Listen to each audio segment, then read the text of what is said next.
Rena Rosen, how are you? Welcome to A Uh, Man in His Face. Good. How are you? Good, thank you. Where are you joining us from today? Chicago, Illinois. Nice. Is it nice? Is it warm there? Yeah, I mean, nicer than it has been. Probably in like the 60s, 70s. Beautiful, beautiful. Anyway, thank you for joining us today. We look forward to hearing your story. Tell us a little bit about yourself before we get going. So I am the senior program officer for MyFACE. MyFACE is a 74-year-old organization based out of and originated in New York. And we have since, in the last 2.5 months, expanded to Chicago.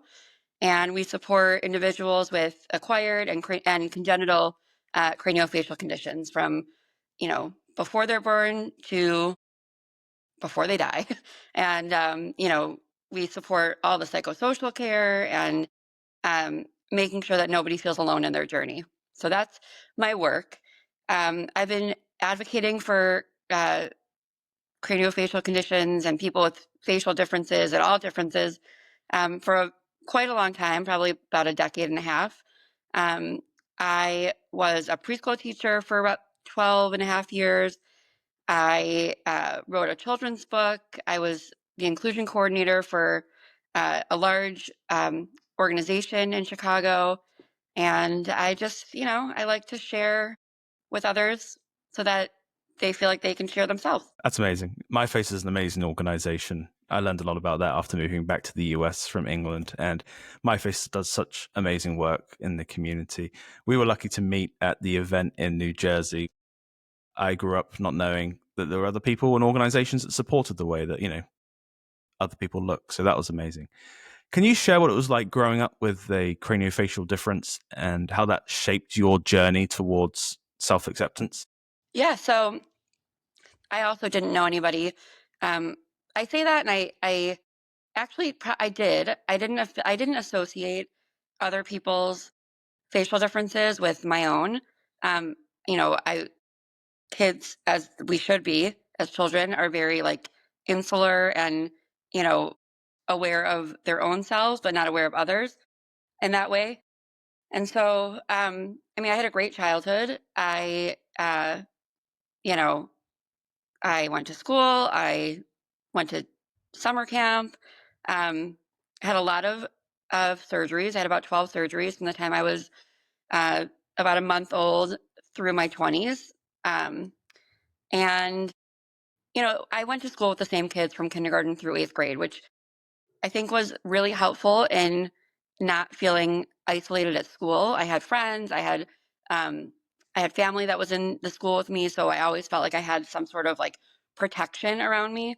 It was more so when I went to places that weren't, people didn't know me. So like the playground or the grocery store or places where it was more public, where I felt like, I was stared at or things were said to me or around me that weren't the nicest.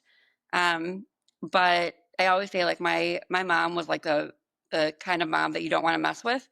She didn't you didn't want to you didn't want to mess with her when it came to me. And so she was a force, and I learned from her how to advocate for myself and how to stand up for myself. Um, and it wasn't until I was 26 when I actually knew like the word craniofacial condition was a thing. I didn't, I didn't meet anybody that had children that had craniofacial conditions until I was 26 years old. Um, I had, there was a family friend that had a craniofacial condition, but I just knew him as my dad's friend. I didn't know, I didn't see him. I don't know if I really like identified the things that were different about him. He was just a family friend. Um, but yeah, so I had a great childhood. I just, there are things that were more challenging than typical. No, I totally understand that. I think in a similar boat as well.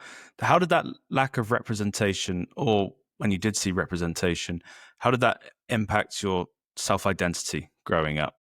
I mean, I didn't see representation like ever. So, um, the first movie I ever saw was that had a person with a craniofacial condition was Mask, Mm. and I don't remember what I thought when I saw it. Now, now thinking about it, like I loved the movie, and I loved the way that it was portrayed. And I felt very, I felt very similar to the way that him and his mother were in the film, and in real life. But there was no like positive representation growing up. I didn't ever see anyone with any facial difference, growing up. And so, yeah, I mean, there was none.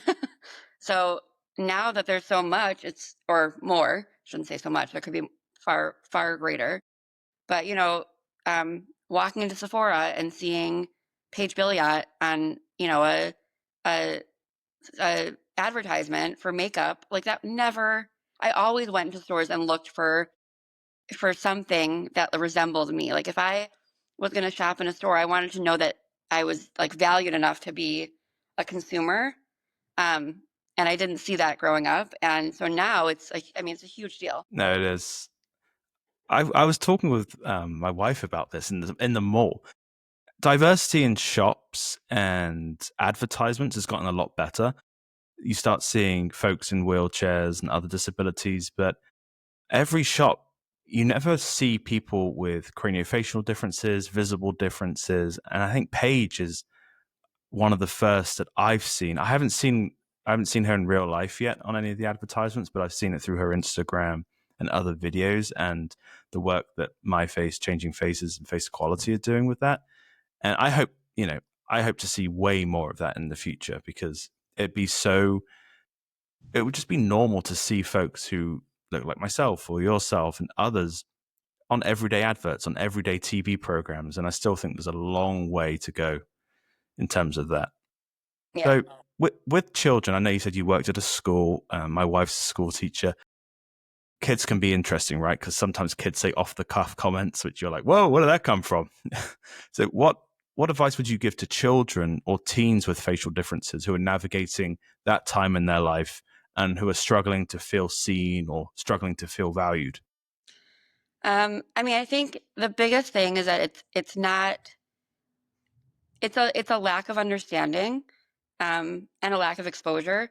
If you're not exposed to people who are different than you or who have visible differences, significant visible differences, you don't know how to respond because you've never experienced that before. And so when it comes to kids, I don't think there's not most often there's not malice behind it. It's more of just a lack of understanding. Um, and I think the biggest issue is not the kids who are saying things or noticing things because that's natural. That's a natural part of growing up and development. But it's the adults and the parents around them that refuse to either say anything or pull them away as if that's something that you shouldn't do, is you shouldn't acknowledge or notice people who are different. You should just avoid it. And that, I think, is worse than a child saying, what's wrong with your face, or why do you have that scar. I think that's they're trying to understand, they're trying to learn, and create some foundation of like, what am I seeing, and why do they look different than me if all I see are people like me. So I don't, I think the biggest thing is that when a kid says something, they're not doing it because of you, they're doing it because they don't understand. When an adult does it, that's just ignorance, and that's just, and I think that also that also has to do with exposure. If you are in a community where all you see are people just like you, and you don't take yourself out of that, you know, safety net and expose yourself to other people, you also won't know how to respond because you don't think that, you can have a normal conversation like you would anyone else. It has to be like you have to know everything and understand everything, and you really don't. Like when you see someone who has a disability, you don't ask them intrusive questions. Well, some people do. There's no reason to ask somebody an intrusive question that has nothing to do with who they are as a person or how they navigate the world. If I met someone in a store, I wouldn't be like, you know, how's dating life for you? Like, that's just not something that you And how's dating life for you because you have a facial difference? Like, that's just something that's like, why? Like, that's not part of everyday conversation. But if I asked you, hey, I noticed you had a scar. Can you, like, is there a story behind that? And like, that's a little bit different. Then I'd be like, oh, there actually is. Like, and if the time is, if it's an appropriate situation, every situation is different, then sure, like, share it. But if it's like you're, checking out your groceries and someone's like, what's on your face? I'm literally just trying to get groceries and leave. Like, that's it. You mentioned your mum. My mother as well was in a clothing shop, and a lady said a awful comment, and I thought my mum was going to jump the counter, and thought there was going to be like an assault at the time. So I held her back, and I was like, "Nope, not today." Um, Yeah. so, with related to kids, I know you're doing this amazing project with MyFACE, where you go into schools and you talk to children, especially with the book. Can you tell us more about that? Yeah. So we have a program called the Wonder Project, and we teach students of all ages, about facial differences and visible differences, what craniofacial, conditions are, and what that means. But the core part of the presentation, the assemblies, is really teaching children the importance of kindness and empathy and inclusivity, and how to be an upstander. We just went to a school last week in Chicago, and one of the students asked, a question like, what does it look like to be an upstander? Because, those are big words for kids, and we explain what that means, but they need like concrete examples of what does it mean, and what happens if you stand up for somebody and then you're the one that gets bullied. And these are the questions that kids don't necessarily think about, in a more like intellectual way, but when they're going through experiences and their friend is being picked on, and they want to help but they don't know how to because they're afraid of what's going to happen if they stand up. That's, a lot of our conversations in these presentations are, what are ways to be kind to people? What happens to people when you're not kind to them? Like, what does that do to their mental health, to their emotional well-being, and how can we shift that? And, you know, we we're all human, so we're not going to get it right all the time, or we're not going to say the right things all the time. But how can we learn from experiences so that we don't do them again? How was your experience in school growing up? I think I had a pretty decent experience. So I had a learning disability, and so I wasn't taught the way that school is has got also come a very long way in terms of education and the way children are educated. But it used to be, and sometimes still is, that everyone is taught the way that the smartest kid in the room is taught, or the way that the least smart kid is taught, and then everyone in the middle kind of gets lost. And that was me. I wasn't taught the way I needed to be taught, and so the challenge for me was balancing the medical stuff, missing school for surgeries and doctor's appointments, the typical, or middle school or elementary school um, struggles, and then not understanding what I was learning. And so there were all those things, mixed in. uh, I would say that probably middle school was the hardest, but I don't remember like what parts of it were hard. I just remember it being like a tough time. High school was much better. I went to a public high school, and was in a school with thousands of kids that all looked different. I came from a very like, I came from a private school, so it was we were all the same. We all were the same religion, most mostly the same race, same ethnicity, pretty much. Like, I was sheltered, in that respect.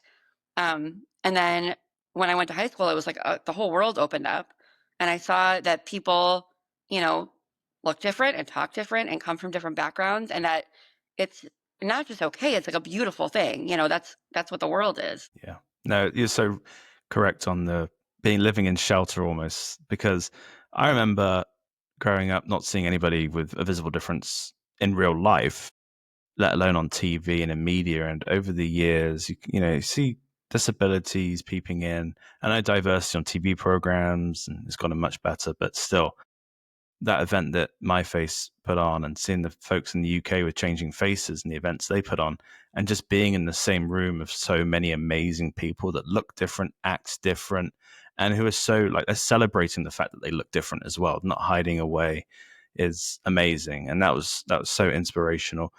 How how were your parents when you were at school? Were they worried about, their daughter with a craniofacial difference being in school? Were they worried about the bullying or any comments that were made, or were they like, you know, you can do it? I mean, I think the benefit of being in a school with, my family and people that people in the community that knew me since I was born, you know, it was different. I think if I had gone to a school where I had to switch from, from early childhood to elementary school to a middle school to a high school, I think that'd be different. But because I was in the same school for 8 years, I don't think that was I think they were more concerned about, you know, my education and of course the social aspects. And yeah, I don't remember. It's been a while since I was in middle school. And I don't remember, if I remember having friends and I remember, I think feeling good about it. I do remember the fact that like no one else was going through what I was going through. Like I had a lot of friends, but no one else was, going through had to plan their surgeries around summer vacation or winter break, No one else was concerned about I should take that back. Everyone's concerned in middle school about the way they look, but it's different when the makeup can't hide it, or the you know, you want to just fit in. And that's the whole middle school is all about wanting to be like everyone else and following the trends and fitting in. And when you can't because you just you don't look like everybody else, it is hard because you could, keep up with the trends and do everything that everyone's doing. But at the end of the day, you go home and you're like, I just don't look like everybody else. 100%, 100%. Moving forwards, you co-authored a book, The Courage to Be Kind. How can kindness shift how we treat others who look different? I think there's, it's, I just said this at the school visit that we went to this last week, that there's a difference between being nice and being kind. And, everyone should be nice. I mean, that's like just a golden rule. But kindness takes it like one step further. And I don't even think that, I mean, I think that everyone needs to be kind to people with craniofacial conditions, but I think normalizing it and just treating people the way that you would want to be treated, literally like the absolute golden rule, but also just treating people like human, like I could be a nasty person. I'm not, but I could be a nasty person and have a facial difference. I could also be, a 6 foot, model with perfect skin and perfect hair and also be, a not nice person. It doesn't have to do anything with what's on my face or how my face is formed. And I think that is like there's so many assumptions that are put on people with visible differences of lack of intelligence, lack of capability, lack of, you know, of so many different things, of talent. And that I think is I'm like going off course, but that I think is the biggest thing is that it starts with being nice. Then you get to kindness, and that's really important in making people feel like they belong. And then it's about normalizing and treating people like humans. What's the reaction been like with the kids in the schools when you've gone and talk about the Wonder Project? They're great. I mean, I think they are able to um, uh, uh, uh, like associate what we're talking about with many different things in their own lives, and the best is when they're really you don't see them like talking to each other and they're not like fiddling around because it's hard to sit. You remember what it was like when we were in middle school, like it was hard to sit in an assembly when someone's talking in front of you, but they are very receptive and their questions are really, you can tell that they're listening and they're listening with intent because their questions are, relay back to what we talk about in the presentation. And they really want to get to know us and understand, what it was like for us and, how they can how they can do better. I think that's the biggest thing, is that they want to know, how can I be better?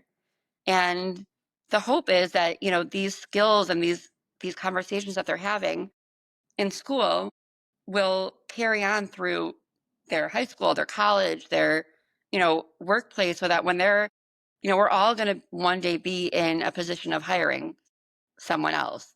And so if we're able to, it's like a long stretch goal, but the long-term impact is, if they can see someone who looks different, who is presenting at their school, who, is doing all these things and is confident and is, able to express their feelings and their desires for a better community, then hopefully that's going to translate into their adulthood.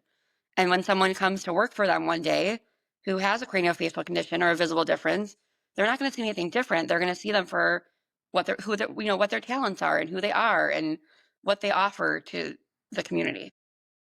That's a huge one, the workforce and hiring, because I think people with visible differences, it's a topic which isn't really covered in human resources training or at school. Yeah, You walk into a job fair or a career fair or a job interview, and you you don't just focus on that initial, like, what can I bring to the table? What skills do I have? You also have that added barrier of, are they going to judge me for what I look like? Are they just going to stare at me? Are they even going to listen to me? Because they might just be thinking about other things whilst looking at me. So right. how how has that been for you when you finished school and going into the working environment? How did you navigate that, and how did you find any obstacles in the way of your working career? So I didn't. I mean, I started my first job when I was 18, and I stayed there for 17 years. So I didn't have that challenge. And I taught, in those 13 years, I taught 13 different classrooms with children. So that was like hundreds of children. And I don't think I ever was like seen by their parents or other professionals as anything like other than capable of doing my job. Um, I was able to really take all my experiences and take all my projects and kind of build them into my work, so that it was all you know, one continuous form of advocacy. Um, yeah, I personally didn't have that issue. Uh, I don't, you can't control what other people think or what they see. And so people may have looked at me and had other thoughts or other concerns, but it was never brought to my attention and it was never obvious. So even if it was there, I would never have, I wouldn't have known about it. What does advocacy mean to you? I think it's a lot of things, but I think it's really just building awareness, but sharing your stories. I think like that's the biggest thing. In order to advocate, a lot of organizations use like the pull at your heartstrings, story to get people to give money or to buy into what they're doing. And I think that to me doesn't feel authentic.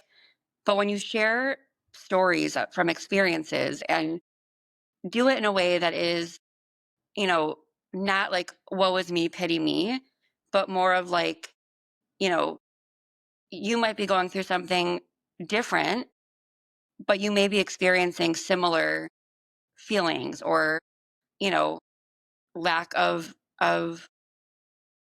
support or resources, or every marginalized community has plenty of things to advocate for, and the way to do it is not to you know have pity, but more to unite each other. And I think that's the biggest part of advocacy, is working together. Like we all have, we're a lot more alike than we are different, and we have a lot of things that we're all doing. And so when we work together, we're able to make bigger and more change.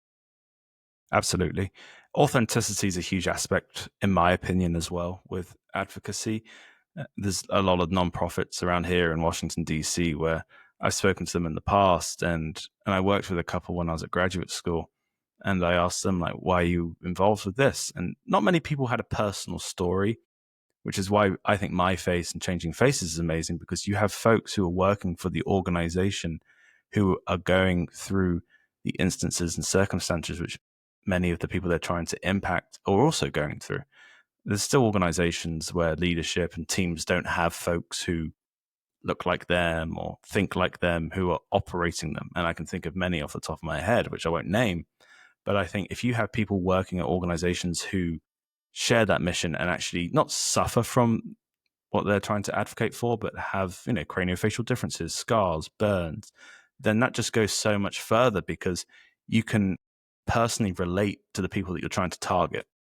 Right. Yeah, I think it's all about the lived experience. And when you have people who have, different and similar, there's two other people on our team at MyFACE that have craniofacial conditions. We're all different ages. We all grew up in different places. We all have, a variation of, a similar craniofacial condition. But the thing I always say is if you've met one person with a facial difference, you've met one person with a facial difference. And so, by sharing multiple views and multiple experiences, we gain a broader understanding of the experience. Because if it's just me advocating for myself and for the community without, the power of other people, then it's just my experience and it's just my, you know, thoughts and views. And that's not going to make a change. That's just going to be me talking to people about my own experiences. 100%, 100%. In today's society, when you're out in public, do you worry about public stares or confrontation at all? Or are you just self confident, head up, walking straight? I mean, I don't notice. Sometimes I'll catch a stare, but I've kind of grown to understand that I stare at people too. And it's not because am trying to understand. It's just, if we have the gift of sight, we're gonna be staring at people, like, because we're trying to understand the people around us and you know gauge our safety and gauge our, just get our bearings on where we are. And so there's plenty of times that I'm staring at someone too because I'm trying to understand, like, who's in front of me and what's the situation. And I can only guess that someone's doing the same to me, like, trying to understand who's in front of them. And I think that part of that is a safety mechanism, and part of that is just a acknowledgement of surroundings. And then I think there's some of it that's like the unkind staring. So I guess to answer your question, I think I I'm definitely aware when I'm being stared at. I don't notice it as much anymore. Mm, Partly because I just don't care. I think, like, I don't think that's like extra confidence. I think I just, the older you get, the more you're you just don't care. Like, I don't care if people are staring, because let them, like, let them stare at me. And if they have a question, great. But probably they're just looking to see, like, again, like, who is this person? And if that's the case, great. Like, go on. Yeah, natural curiosity goes a long way as well. I think people vilify others for staring and staring focally at someone. But like you said, if I'm on a train or if I'm on a plane or an airport, I love people watching, if you're in a park, and it's when does a stare become a stare, right? Because if you are looking at someone for more than a second or two, but are you fixated on them for like 10, 20 seconds, which then turns out to be a bit weird, right? But if Well, everybody's got natural curiosity. right, but there is a difference, and there's like a physiological response to when someone's staring at you for too long. It's, even if it's not because of your facial difference, but because they're just, people stare. And so, like, there could be a million reasons why they're staring at you. And when there's this discomfort of someone's just looking at me versus someone's trying to, like, really investigate. Like, they're really taking too much time to focus on whatever they're focusing on. And, like, and that feeling, you feel it in your gut. And so I think, like, that's the biggest thing, is that, you know, if you feel it in your gut and it just feels like it's too much, then it's too much. You've been doing such amazing work with MyFace and with the book and in the schools. What does self love mean to you, and how has your self confidence increased over the years? Was there a certain incident or circumstance that happened for you to kind of, thicken the skin, or have you always been a naturally confident person? I definitely was not always a naturally confident person. I don't think there was like a I really just think like life experiences and age have kind of just helped build confidence. Um, you know, like I said, my mom and I are very, very close and very, tightly connected. And I think having someone who is constantly your like hype person and, building you up is important to build confidence. Um, Self-love. I guess when you feel like your actions align with like who you truly are, I feel like that's self-love. Like when you are able to feel like all areas of you are kind of like in alignment and you feel like safe in yourself and safe to be who you are, like that's really like self-love. What does living authentically mean to you today? Not changing who you are to fit someone else's narrative. No, I agree. I think when you look different in a world that exudes perfection, it can be tough to want to try and do things differently to try and fit in. But if you can just rock the way you look, be confident, and own who you are, then, in my opinion, that's what being authentic is. Who is your inspiration growing up? I know you mentioned your mother and how much she's helped you and how close your bond is with her, but anybody else who you've looked up to over the years? I mean, I think growing up, I looked up mostly to my parents and, and my family. And as I got older, I really looked up to, the people who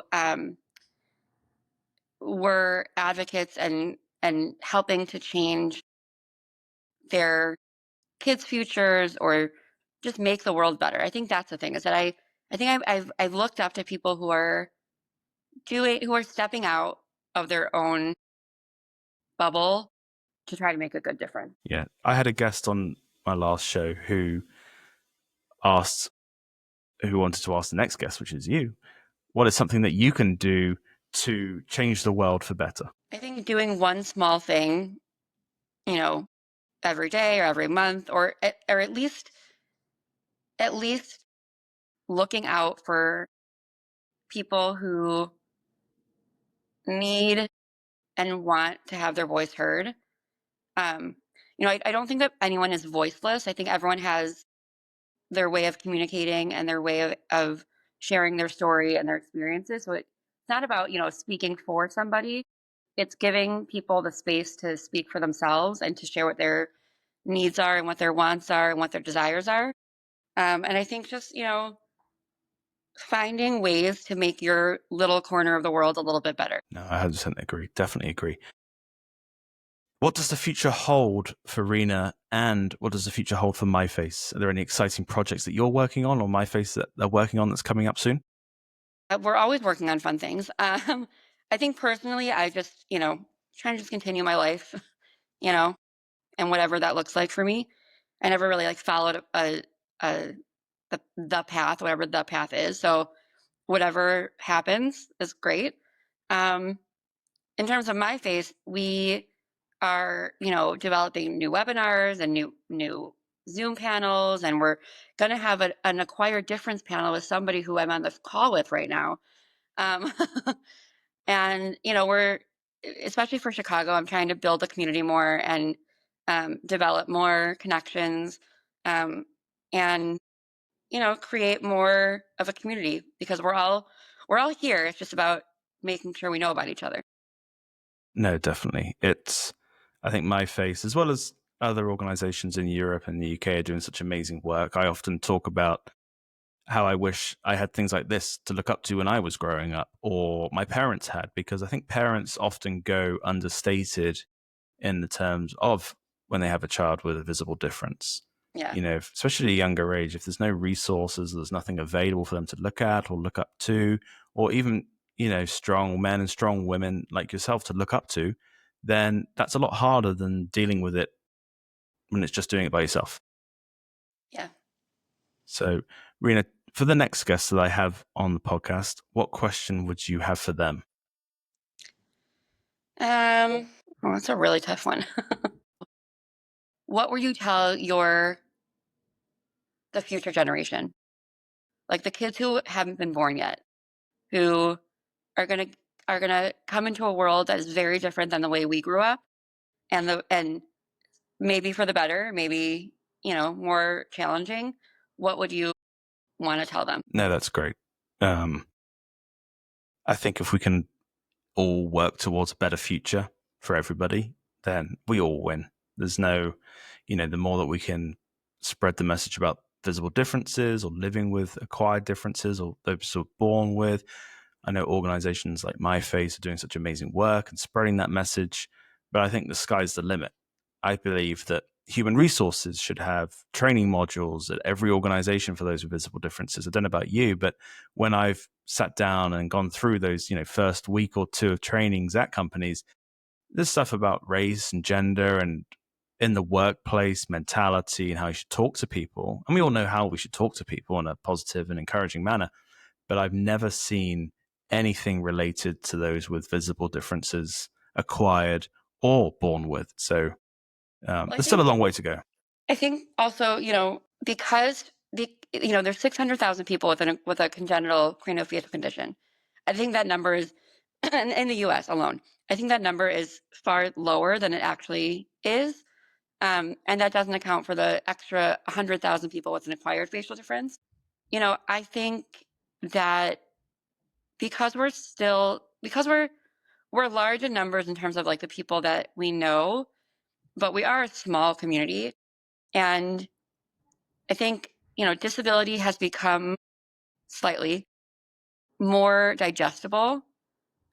It's become more of a conversation topic of how do we make things accessible? How do we accommodate? The LGBTQ plus community has become more of you know, a news event of all the things that are all the laws and all the restrictions and all the ways that I won't get into government, but politics. But I think that people with facial differences have kind of still fallen under the radar, and so it's not talked about as much in those spaces because we're not as loud, and we aren't as digestible because people will say, well, everybody has a facial difference, everybody's a little bit different, everyone looks a little bit different, and that's not true. When you have to have surgeries and go through all the things that we've gone through, then it's not a competition of having space to belong. Yeah. I'm never going to tell someone from the LGBT community going to tell anybody else how they should live their life, so I shouldn't really be told how I feel and how I should live my life. Right. Totally. So, Rena, where can people find you and where can people find more information on what MyFace does?